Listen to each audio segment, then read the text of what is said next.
चिवियर्स welcome back early morning. और ईद का आज तीसरा दिन है तो ईद मुबारक भी।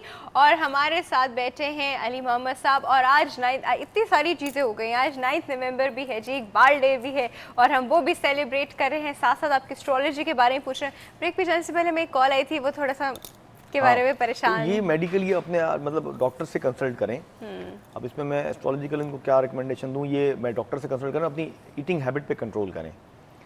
मतलब अपना जो मेटाबॉलिज्म है, आपको पता है कि बॉडी में कैटाबॉलिज्म एनाबॉलिज्म दो होते हैं। आप अगर एनाबॉलिज्म बढ़ा दें तो फिर आपका कैटाबॉलिज्म कम होना शुरू होता है। आपस में यहाँ पर मिक्स मतलब दोनों का आपस में एक रेशो होता है। तो किसी अच्छे डाइटिशियन से, न्यूट्रिशनिस्ट से कांटेक्ट करके पूरा अपना डाइट चार्ट बनाएं, मंथली चेकअप करें तो मोस्ट प्रॉब्ली चांस है कि इनके सही हो जाएं। बाकी ये कि जायचा इनका अच्छा है, फाइनेंशियली बहुत वेल ऑफ होंगे, बैरून मुल्क भी जाएंगे, बिजनेस इनके लिए बहुत सूटेबल है, फ्यूचर इनका ब्राइट है। सब कुछ है जी, जायशा भी अच्छा है, बैरून मुल्क भी जा रहे हैं, एग्जाम भी पास कर रहे हैं, फाइनेंशियली भी अच्छे हैं जी। बहुत अच्छी बात है। मैं बस एक अच्छी सी कॉल भी है, वो भी अटेंड करते हैं। अस्सलाम वालेकुम, गुड हेल्दी मॉर्निंग। चले जी, आई एम सो सॉरी, उनकी कॉल ही ड्रॉप हो गई।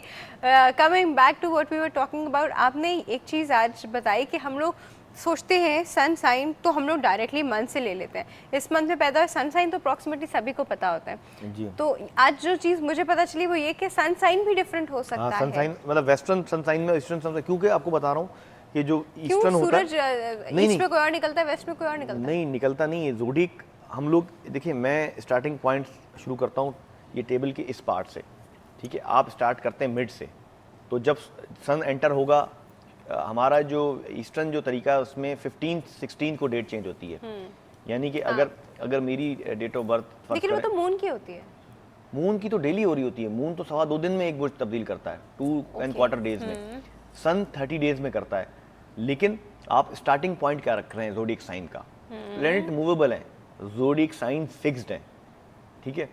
लेकिन जो वेस्टर्न ज़ोडिएक साइन है वो ज़ोडिएक साइन भी खिसकता जा रहा है साथ साथ ज़मीन के खिसकने के।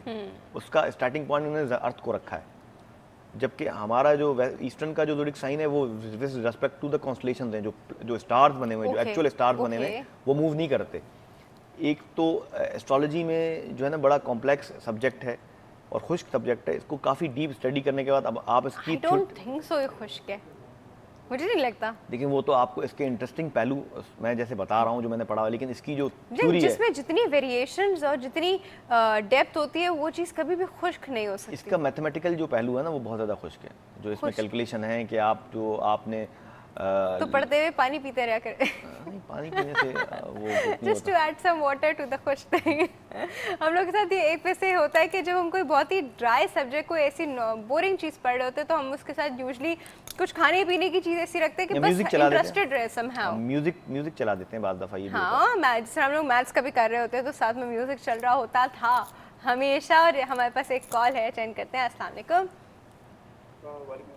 गुड हेल्दी मॉर्निंग, ईद मुबारक। आपको भी बहुत बहुत ईद मुबारक। कौन बात कर रहा है? मैं फरहान। फरहान कहाँ से? कराची से जी। क्या पूछना चाहेंगे? मुझे अपने बारे में पूछना था। मेरी डेट ऑफ बर्थ है 16 अक्टूबर 1984। 16 अक्टूबर 1984 जी। कहाँ पैदा हुए? सक्खर में पैदा हुआ। सक्खर में पैदा हुए। टाइम बताइएगा। 15 है, 16 नहीं है, पीछे से आवाज आई थी। 15 अक्टूबर 15 हाँ जी। और टाइम बताइएगा। दोपहर 3 से 4। दोपहर 3 से 4। क्या पूछना चाहेंगे? Marriage, health and future. Marriage, health and future. ठीक है जी, हम आपको बता रहे हैं एक चीज़ बहुत इंपॉर्टेंट वाली। ठीक है जी, thank you so much for your call. Marriage, health, future क्या ज़्यादा इनकी लाइफ में इंपॉर्टेंट है अभी? 84 मैरिज का पूछना चाह रहे होंगे बेसिकली। बिल्कुल बिल्कुल, मैरिज का पूछना चाह रहे हैं। मैरिज इनकी जो है वो कुछ थोड़े से इसमें मुझे जो नज़र आता है कुछ इश्यूज रहेंगे मैट्रिमोनियल लाइफ में इनके। इतनी ज़्यादा कूल एंड काम नहीं होगी इनकी मैट्रिमोनियल लाइफ। और उसकी वजूहत बहुत सारी हैं, एस्ट्रोलॉजिकल रीजंस हैं। कुछ इनका अपना एटीट्यूड भी है। इनकी जो मैरिज मुझे नज़र आती है वो मोस्ट प्रॉब्ली नज़र आती है 2013 के बाद। ओके 13 से लेकर 16 के बीच में इनकी मैरिज नज़र आती है। 13 से 16 के बीच में जी बिल्कुल। और फ्यूचर इनका बहुत अच्छा है। लेकिन होम लाइफ इनकी जो है ना अपनी भी, हाँ बचपन में डिस्टर्ब है, बहुत मेजरली डिस्टर्ब है। कह सकते अच्छा हैं। वो कहते हैं, जब भी कहते हैं कि जब मैं थोड़ा बहुत बताऊं तो उसका मतलब कुछ मेजर होता है। ओहो, कोई रेमेडी नहीं है? शादी ना करें? शादी ना करें ये पॉसिबल नहीं, इनके दायचे में ऐसा भी होता है प्लानिटरी कॉम्बिनेशन। हाँ होता है ना, कभी किसी की मैरिड लाइफ इतनी वो डिस्टर्ब होती है कि वो सोचता है कि छोड़ो मैं शादी ही नहीं करता। हाँ नहीं ऐसा नहीं होता, शादी अगर आपके दायचे में लिखी है तो आपकी होगी जरूर। ओहो अच्छा, अब वो भी हो जाएगी। कोई रेमेडी बताइए। रेमेडी इसकी इनके लिए ये है कि ये एक स्टोन होता है एमेथिस्ट, एमेथिस्ट, हाँ उसे वेयर करें ओके। तो ज़्यादा बेहतर है इनके लिए, फिर इनकी मैरिड लाइफ थोड़ी सी सीधी सीधी बेहतर गुजरेगी। रहेगी बिल्कुल। ठीक है जी। अच्छा कमिंग बैक टू हम लोग जो डिस्कशन हाँ। कर रहे थे लंबी वाली, जी, जी। कैसे करे, कॉल आ गई कॉल अटेंड करते हैं जी। अस्सलाम वालेकुम। वालेकुम अस्सलाम। Good healthy morning and Eid मुबारक। कौन बात कर रहा है? आपको बहुत बहुत ईद मुबारक। Thank you so much. हमारे साथ कौन है? मैं आबिद हुसैन बोल रहा हूँ पिंडी से। जी आबिद साहब पिंडी से जी, क्या पूछना चाहेंगे? मैं अपनी हेल्थ और 2012 के बारे में पूछना चाह रहा था। 2012 में दुनिया नहीं ख़त्म हो रही अगर आप ऐसा कुछ पूछना चाहते हैं। अपनी डेट ऑफ बर्थ बताइए। ये मेरी 10 जनवरी 10 1968 10 जनवरी 1968। कहाँ पैदा हुए? पिंडी में। पिंडी में। टाइम पता है आपको? ये तकरीबन सुबह 5:30-6 बजे। सुबह 5:30-6 बजे। ठीक है जी। 2012 के बारे में क्या पूछना चाहेंगे आप?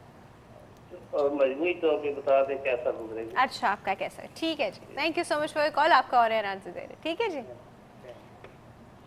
बड़ी अच्छी मुझे इनकी बात लगी कि उन्होंने पूरी जिंदगी का इधर उधर का नहीं पूछ लिया, बस आने वाले 1 साल का पूछ लिया उन्होंने कि 2012 उनका कैसा रहेगा। बिल्कुल अच्छी बात है। कैसा रहेगा अली इनका 2012? 2012 इनका जो है वो मैं समझता हूँ जुलाई के बाद बहुत बेहतर रहेगा। पीरियड टू जुलाई थोड़ा सा इशूज़ हैं, जुलाई से पहले 2012 जुलाई से पहले थोड़े से इशूज़ हैं। जुलाई के बाद इनकी काफ़ी लाइफ में सिग्निफिकेंट पॉजिटिव चेंज आएगा, बेटरमेंट आएगी फाइनेंशियली भी और वैसे भी इनके जो है ना वो करियर में भी बेटरमेंट नज़र आती है। और इनका जो है वो पीरियड जो नो डाउट के पीरियड आपस में कॉन्ट्राडिक्टरी चल रहा है, लेकिन प्लेसमेंट बहुत इंपॉर्टेंट है और इनका अच्छा पीरियड गुजरेगा, माली मामलात भी अच्छे होंगे और इनका मोस्ट प्रॉब्ली ट्रैवल भी होगा। ट्रैवल भी होगा 2012 में बिल्कुल। ट्रैवल मतलब मेजर ट्रैवल? ट्रैवल का मतलब ये होता है, देखें एक आप कराची से हैदराबाद, कराची से सक्खर चले गए, मैं इसे ट्रैवल नहीं मानता। छोटे ट्रैवल मैं तो कोई ट्रैवल नहीं है। मैं ट्रैवल मानता हूँ कराची से आप चले गए यूएसए, यूके, कनाडा चले गए, आप दुबई चले गए, इस तरह की। अच्छा लेकिन वो पिंडी से रहेंगे? पिंडी से हाँ, मतलब मेन तो एयरपोर्ट दो ही हैं, लाहौर और कराची। ठीक है जी, मतलब आपका ट्रैवल भी नजर आ रहा है, अच्छी बात है। अच्छा वैसे एक प्रेडिक्शन के अकॉर्डिंग ये कहा जाता था 2012 में दिस वर्ल्ड विल फिनिश। बिल्कुल बिल्कुल, वो एक्चुअली ये हर 2 साल बाद कोई नई प्रेडिक्शन आने लगती है। 99 के बारे में भी था कि दुनिया खत्म हो जाएगी। एक्चुअली देखें ये जो र्यूमर्स हैं बेसिकली एक फ्रेंच ऑकल्टिस्ट था जो जिसका नाम था नॉस्ट्रेडेमस। अच्छा। उसने कुछ बुक्स लिखी थी अपने दौर में सेंचुरीज़ के नाम से, जो कि एक्चुअल तो अवेलेबल नहीं है, अवेलेबल हैं भी फ्रेंच में। उसकी जो इक्तसाबात हैं, जो उसका जो समरी फॉर्म में बुक्स छपी हुई हैं, उसमें उन्होंने एक होता है ना कि एक पूरा स्टार्टिंग टू एंड आप एक चीज़ को पूरा का पूरा प्रिंट करें। एक होता है कि आप उसमें से स्पेसिफिक चीज़ें कट पेस्ट कर देते हैं, वो आप जो पब्लिक को, मीडिया को या जो आप बताना चाहते हैं वही आप पब्लिश करवाएंगे। तो यही उसकी छोटी छोटी बुक्स अवेलेबल हैं यहाँ भी मार्केट में नॉस्ट्रेडेमस के ऊपर। उसमें मैंने भी पढ़ा है कि बहुत सी चीज़ें ऐसी हैं जी, ये आएगा वो आएगा। नो डाउट कि वो काफ़ी सारी चीज़ें उसमें से हुई भी हैं एक्चुअल पास्ट की, लेकिन ये श्योरिटी नहीं है कि जो उसमें प्रिंट किया गया है वो एक्चुअल उन सेंचुरीज से ही लिया गया है, क्योंकि एक्चुअल बुक्स तो बाकायदा उसके 13 साल के गैप से एक प्रेडिक्शन देते थे। हाँ प्रेडिक्शन देता था, बिल्कुल बिल्कुल। वो वॉल्यूम्स हैं उसके, कोई 20 या 18 वॉल्यूम्स हैं ओके सेंचुरीज के नाम से। उस पर डॉक्यूमेंट्री फिल्म्स भी बनी है बहुत सारी, बड़ी अजीब गरीब कॉन्ट्राडिक्टरी किस्म के। एग्जैक्टली समझ भी नहीं आती एक वक्त में। चले अभी क्या कर सकते हैं, टाइम ख़त्म हो गया है और एस्ट्रोलॉजी के सेगमेंट का अली को मुझे थैंक यू करना पड़ेगा। बड़ी मज़े की डिस्कशन शुरू हुई लेकिन नहीं ख़त्म होगी, लेकिन ख़त्म होने का मतलब ये नहीं कि हम दोबारा नहीं करेंगे, फिर से करेंगे जी। अली हमारे साथ दोबारा मौजूद होंगे। Ali thank you so much for coming, बहुत बहुत शुक्रिया आपके आने का। और व्यूअर्स वक्त हो गया एक छोटी सी ब्रेक का। ब्रेक के बाद हमारे पास मौजूद होंगी दानिशमंद खातून एंड परवीन राव। अब ये दोनों अपनी अपनी फील्ड में स्पेशलिस्ट हैं और किस तरह ये हमारी कंट्री को सर्व कर रहे हैं ये बात हम लोग ज़रूर करेंगे। और हम लोग आज सेलिब्रेट करें इकबाल डे और वो इलामा इकबाल के बारे में भी आपको बहुत ज़्यादा इन्फॉर्मेशन देंगे। कहीं मत जाएगा, विल बी राइट बैक।